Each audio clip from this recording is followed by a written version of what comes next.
अस्सलाम वालेकुम दोस्तों, क्या हाल है आप सबके। मुझे यकीन है निहारी की इतनी आसान और सादा रेसिपी आपको आज तक किसी ने नहीं सिखाई होगी। और एक बात और, अगर आप घर के मसालों से निहारी तैयार करते हैं तो मेरा आपके लिए एक सिंसियर एडवाइस है कि आप घर के मसालों से नहीं बनाएं, बल्कि आप शान का निहारी मसाला इस्तेमाल करें। और यकीन माने इतनी ज़बरदस्त निहारी तैयार होगी कि आप उसको खाने को छोड़ेंगे ही नहीं, बस आप तो खाते ही जाएंगे। बच्चे बड़े सब बड़े शौक़ से खाएंगे। तो दोस्तों, आपसे गुजारिश है, अगर आप मेरे चैनल पर न्यू हैं तो प्लीज़ मेरे चैनल को सब्सक्राइब कीजिए, और अगर आपको रेसिपी पसंद आए तो इसको लाइक कीजिए और फ्रेंड्स एंड फैमिली के साथ शेयर कीजिए। हमें आपकी सपोर्ट की ज़रूरत हर वक्त रहती है। और आप ये भी हमारे साथ शेयर ज़रूर किया कीजिए कमेंट सेक्शन में कि आप हमें कहाँ कहाँ से हमारी इस वीडियो को वॉच कर रहे हैं, तो हम आपका ख़ास तौर पे नाम लेके आपके सिटी के साथ आपका शुक्रिया अदा करें।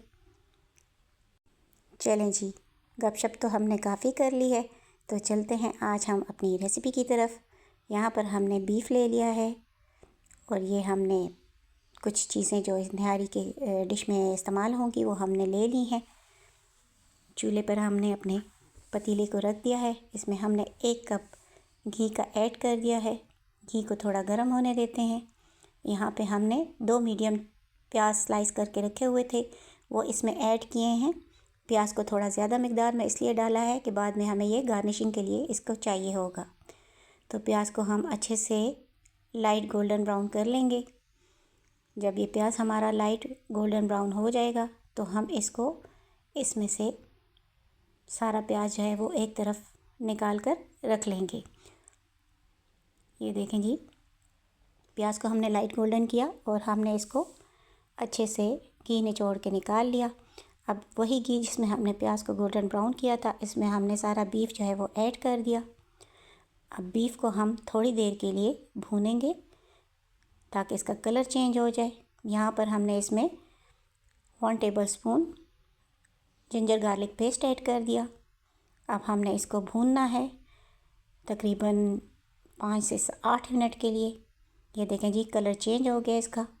यहाँ पर हमने एक शान निहारी का जो है वो पैक ले लिया है, इसको हमने गोश्त में ऐड कर दिया। ये देखें जी, इंतहाई आसानी से तैयार होने वाली रेसिपी है। यकीन माने कि इसको बच्चे भी आसानी से बना सकते हैं। बस गोश्त को गलाना है और मसाले ऐड करके निहारी को हम बना लेंगे। हम अब निहारी को मसाले के साथ भी गोश्त को हम मसाले के साथ भून रहे हैं। गोश्त भुन रहा है अच्छे तरीके से, माशाल्लाह सुभान अल्लाह, ज़बरदस्त किस्म की खुशबू आ रही है। अब यहाँ पर हमने इसमें तकरीबन 4 से 5 ग्लास पानी को शामिल कर दिया। ये देखें जी, अब हम इसको तकरीबन 2 से ढाई घंटे के लिए हल्की आंच के ऊपर पकाएंगे, दम के ऊपर। आप यकीन माने, जो खाना दम पर पकता है उसकी लज़्ज़त में और जो खाना प्रेशर कुकर में पकता है उसकी लज़्ज़त में इंतहाई दर्जे का फ़र्क होता है। ये है देखें जी, तकरीबन इसको 2 घंटे हल्की आंच पे पकते हुए हो चुके हैं। गोश्त हमारा अच्छे से गल चुका है। निहारी की खुशबू बड़ी ज़बरदस्त किस्म की आ रही है, सारे किचन में खुशबुएं फैल रही हैं। ये देखें, ज़बरदस्त किस्म की माशाल्लाह। कलर देखें आप उसका सालन देखें। और यहाँ पर अब एक ख़ास टिप है जो मैंने आपको बतानी है। यहाँ पर हमने 3 टेबलस्पून आटा ले लिया, आम नॉर्मल आटा जो हम घर में यूज़ करते हैं रोटी बनाने के लिए। इसको हम अच्छे से पानी के साथ घोल लेंगे। बहुत अच्छे से इसको मिक्स करना है ताकि इसमें कोई गुठली वगैरह ना रहे। ये देखें जी, खूब अच्छे से इसको बीट करना है ताकि ये इसमें कोई भी गुठली वगैरह ना रहे। ये वही आटा है जिससे हम घर में अपना रोटी बनाते हैं नॉर्मल।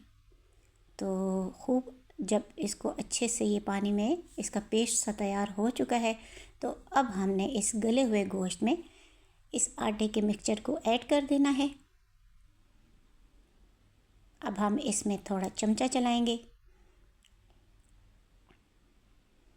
गोश्त तो चूँकि हमारा गल चुका है, 2 घंटे पक चुका है, तो अब हम हल्की आंच के ऊपर 10 मिनट तक इसको इस आटे वाले मिक्सचर के साथ भी पकाएंगे। तो ये देखें जी, ज़बरदस्त किस्म की माशाल्लाह हमारी बीफ निहारी जो है वो तैयार हो चुकी है शान के मसाले के साथ। और यकीन माने ये इतनी लजीज, इतनी खुशबूदार और इतनी जायकेदार होती है कि इसको खाने से कोई भी इनकार नहीं कर सकता। तो आज की हमारी रेसिपी कंप्लीट हुई, खाना तैयार है, हम भी खाते हैं। आप भी जाएं, खाना खाएं या हमारे साथ शामिल हो जाएं और हमें सब्सक्राइब ज़रूर करें, हमारी वीडियो को लाइक और शेयर करें। और आप कहाँ कहाँ से देख रहे हैं ये भी हमारे साथ शेयर करें। और एक और बात, आप हमें कमेंट सेक्शन में बताएं कि हम आपके लिए कौन कौन सी नई रेसिपी लेकर आएँ। तो इंशाल्लाह मिलते हैं एक नई रेसिपी के साथ। वीडियो देखने के लिए शुक्रिया।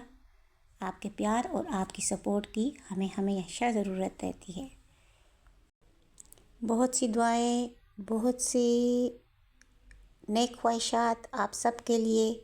अल्लाह ताला आप सबको अपने घरों में खुश और आबाद रखे और आप इसी तरह हमें सपोर्ट करते रहें और हमारी वीडियोस को लाइक करते रहें, शेयर करते रहें।